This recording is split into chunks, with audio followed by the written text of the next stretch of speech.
Ito yung part 2 pala ng video natin. Naputol kasi yung nauna. Ano ko lang, naalala ko lang kasi yung mayroong nag-message sa akin. Sinasabi niya sa akin na bakit di daw nagana yung ETS na pagkakaintindi ko, nagkabit siya ng additional ETS para dito sa inverter. Hindi daw nagana pa nagsiswitch. Sabi ko, teka, yung inverter kasi natin, JD Star Hybrid, may ETS to sa loob. So, siya na mismo ang lilipat kung, for example, yung solar mo wala na. So, mayroon siyang ETS, lilipat siya sa battery. Pag yung battery mo naubos na, lilipat siya sa grid. Tapos, pag yung battery mo naka-charge na sa sinet mo na voltage, pag umabot na siya doon, babalik ulit siya sa battery mode or solar mode. So, depende sa settings. So, ibig sabihin, bawat lipat niyan may ETS na ginagamit. So, meron tayo sa loob, built-in. Kaya, hindi na kailangan lagi mo ng ETS, maliban na lang kung gagamitin mo yung ETS sa maintenance mo. Operation, for example, patayin mo muna yung inverter or yung panel, lilinisan mo or ano. So, gusto mo munang patayin. So, saka ka gagamit ng MTS or ETS. Dun, i-switch mo. Direkta na sa Meralco yung pagkukunan. Pero kung ang nilagay mong ETS for sa load, sa normal operation, hindi yun pwede. I mean, useless yun. Hindi yun lilipat. Kasi may sarili ng ETS ng built-in. So, sayang lang. Tuloy tayo sa dito sa loob. So, yung display na explain ko na yata nung lahat. Ayun, sana tama yung explanation ko. So, dito tayo sa mismong loob. Wait lang.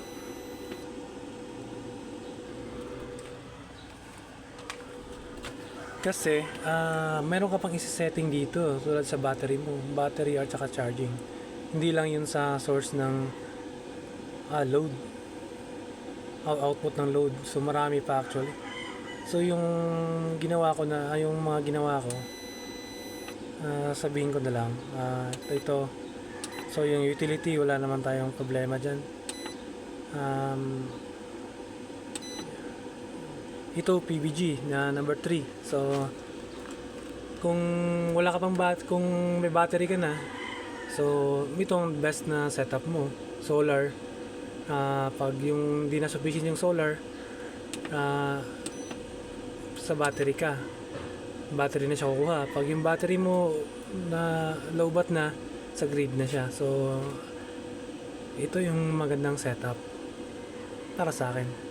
May iba namang options dyan. Maalam ko may solar first sa grid first yan. So, may dalawa pa. So, depende na lang sa'yo.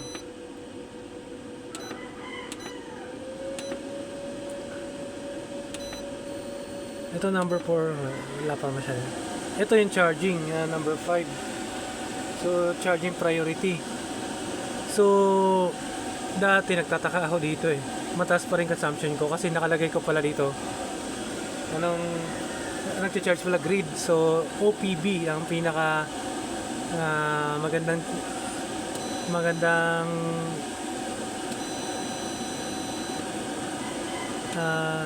option pag gusto mo yung solar pa rin yung magcha-charge kasi malaki din tong battery, 5,000 watts yan mahigit. So, laki din ang consumption yan. Itong number 6, ito yung grid na charging current. So, 40 by default. So, tama naman yung 40. Ito, ang binago kong 50. Kasi dito 60. Ito yung charging ng solar mo. Charging current. So, dati, kung nakikita ko, umabot ng, mag 60 yung charging ko. binasa ko yung battery ko, dapat pala 50 lang yung max, so ginawa ko siyang 50. 60 yan dati. Yung number 8, okay naman yan, so wala masyadong dito tayo sa set point ng battery. So dito sa number 15, ito number 15 kasi battery return to mains voltage. So ito yung setting, nakaset to dati 23.8. So ginawa ko lang para ma-utilize ko yung gabi, binabaan ko pa ng konti. So ito yung yung 15 na to. Ito yung ibig sabihin pag umabot yung battery mo ng 23.4, ganoon na siya kababa. Papasok na siya. Babalik na siya sa grid. Kukunin niya na yung sa grid na siya papasok kasi ibig sabihin low bat na siya. Ganoon na niya yung low bat niya. Ngayon switch siya sa grid up pag umabot siya sa 23.4. So ginawa kong 23.4 kasi para aabot ng 2 AM yung battery ko. Safe pa naman yan. Ang default niyan sa LiPo battery 23.8. Nung 16 naman, ito yung voltahe, ito yung set point ng voltage kung saan pag umabot yun na yung charging ng 25.8 volts yung charging, automatic lilipat na siya sa solar or battery mode. So since ang nagcha-charge ng ng battery mo ay solar, pag umabot siya dito sa sana yan, number 16 yan, di ba? Number 16, pag umabot sa yung charge ng battery mo, pag umabot sa 25.8 yung charge, so galing sa 23.4, pag umabot siya 25.8, babalik ulit siya sa solar. So ibig sabihin may araw na yun, naka-charge na yung battery. So yun, ang default niyan 26 26 volts. Ginawa ko siyang 25.8 kasi na-observe ko babalik siya sa solar kahit may araw na charge yung battery. Babalik siya sa alas 9, mag-alas 9 pa lang siya babalik sa solar kahit may araw na So 9 AM. So kung 2 AM to 9 AM, medyo malaki-laking consumption pa rin yun ng Meralco. Ginawa ko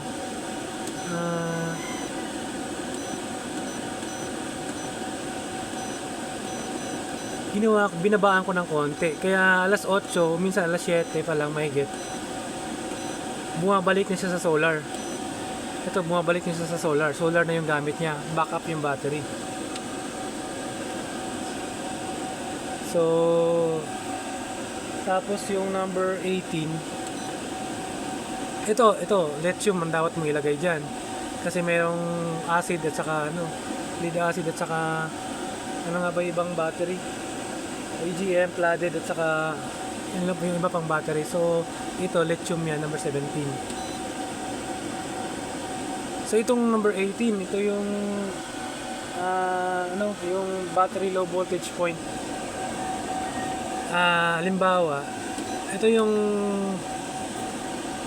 yung voltage point na meron ka lang sinet na 23.4. Pag umabot ng 23.4 kanina, babalik na siya papasok na siya sa grid. Ngayon ito yung backup. In case na hindi siya bumalik sa 23, hindi pa rin siya bumalik dun sa grid, umabot na siya lumagpas siya sa sa 23.4, naging 23.3 pa lang, hindi pa rin siya pag umabot siya ng 23, babalik na siya sa grid. Parang ito yung backup para hindi masagad yung battery mo. So ngayon, halimbawa naging 23.2 na, hindi pa rin bumabalik sa So pagdating dyan, sa pangalawa niyang backup,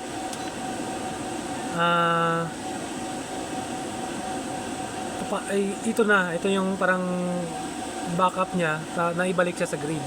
So, yung low voltage point. So, yung isa, yung number 19, ito yung pangatlong backup na in case na hindi pa rin na yung baba na yun, hindi pa rin bumalik sa grid. Ito, pag umabot na diyan, i-shutdown niya na yung battery mo, mamamatay na yun. So, ito yung set ng inverter. Sa inverter na to na setting, kasi ang battery natin may BMS pa naman yan. So actually maraming backup. So baliban sa inverter na sinet natin na tatlong 23.4, yan ang isa kanina, ang isa 23, ang isa 20.8. Actually backup yun sa battery na hindi siya ma-drain totally. So pag umabot ng 20.8 mamamatay na yung battery para ma-save siya, kasi pag totally ma-drain siya, masisira na yung lifespan ng battery natin. So although pag umabot yan pag hindi pa rin to namatay, yung BMS na ng battery natin ang gagawa ng paraan nun. Kasi alam ko 21 volts ang pinakasagad. So yung BMS na natin ang gagawa ng paraan nun. So actually yung battery, marami naman siyang mga safety protection. May sarili siyang BMS. Actually meron din tong sariling tawag dito, active balancer. Kaya hindi mo na kailangan i-set dito yung pag-equalize ng ng karga ng ng battery per cell. Mayroon na tong active balancer, kaya less hassle na. Pwera na lang kung ginawa mo ay nag-set up ka ng battery na walang BMS at saka walang active balancer. Yun, isi-set mo dito sa inverter natin kasi meron din siyang setting nun. Yun ang hindi ko pa kabisado kasi yung akin kasi yung battery ko merong BMS to at saka active balancer, kaya less hassle na. Isi-set mo lang siya as lithium iron phosphate na battery. Balik tayo dito sa sana yun.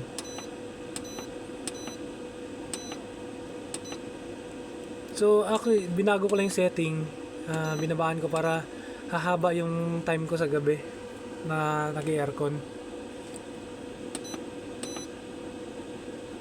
Sana tayo sa 16. So ito yung voltahe kung saan babalik na siya sa solar, sa battery mode. Ito yung setting ng battery, lithium yan. Ito yung low voltage point. So kung hindi gumana dun sa 23.4, pagdating ng 23, meron ulit siyang alarm para bumalik ulit siya sa grid. So pag hindi umubra dyan, meron pang pinaka last defense natin itong shutdown. So shutdown na siya para hindi siya masira. Ito naman yung yung nga ba tong 20 na to, constant voltage. Ang default nito kasi 27 point yata to sa lithium, 27 point 28.2 28.22. Ito yung voltage na ito yung maximum voltage na ng ating battery. Maximum naman yun, pinakasagad niya na. So bakit 28? Bakit ginawa kong 28 kung 28.2 lang naman pala yung naka-default sa lithium battery?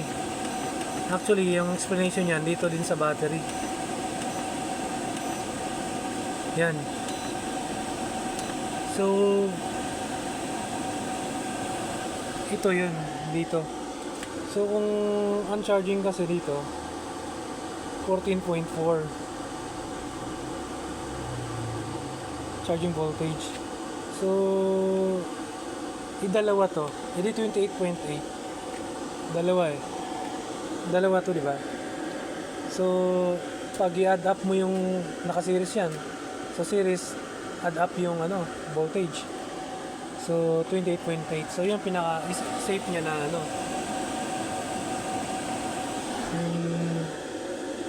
Charging voltage.